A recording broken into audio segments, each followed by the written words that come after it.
Magandang gabi, Ivan. Anong mga indikasyon ba ang nagbunsod upang itaas sa Alert Level 3 ang Bulkang Mayon? Magandang gabi sa iyo, June. Ayon sa PVOX, dumadalas yung mga naiitala nilang rockfall events. Ibig sabihin, senyales yan na dumadami yung lava na inilalabas ng Bulkang Mayon.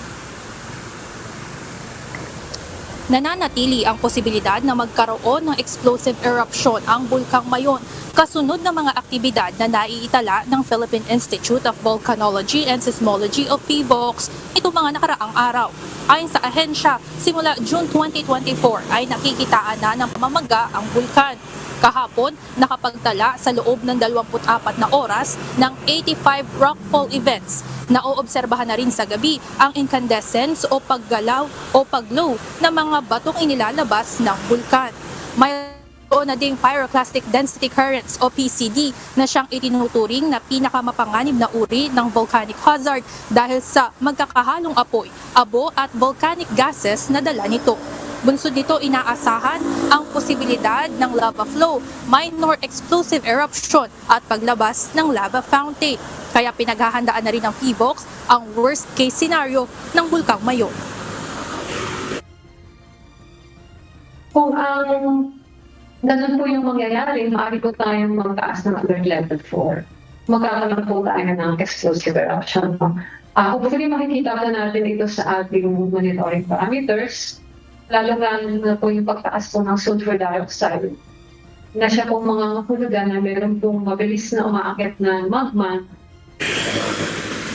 Ayon sa PVOX, kumpara noong 2023, nakakakita ng mas malalakas na intensity mula sa Bulkang Mayon sa ngayon. Kaya naman kung 6 na buwan ang itinagal bago ibaba ang Alert Level 3 noong 2023, maaaring asahan ring matagal na nakataas ang Alert Level 3 ngayong 2026. Sa ngayon, again, I emphasize po natin na likely scenario, katulad po ng 2023, meron pong chance na medyo mas malakas ng kaunti. Pero siguro yung isang scenario na hindi natin na-emphasize, pwede rin pong tumigil yung eruption anytime. Meron rin gano'n. So, anything can happen in a highly active volcano like Mayon. Kasunod nito, inirekomenda na ng PVOX ang evacuation sa 6-kilometer radius permanent danger zone. Pinapaiwas na rin ang paglipad ng mga aircraft malapit sa bulkan dahil sa posibleng bigla ang pagsabog.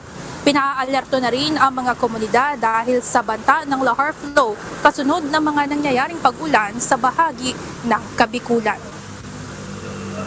June, patuloy ang koordinasyon ng PVOX sa local government units sa Bicol Region. Paalala ng PVOX sa mga residente manatiling alerto at takpan ang bibig at ilong bunsod ng mga abo na inilalabas ng Bulkang Mayon.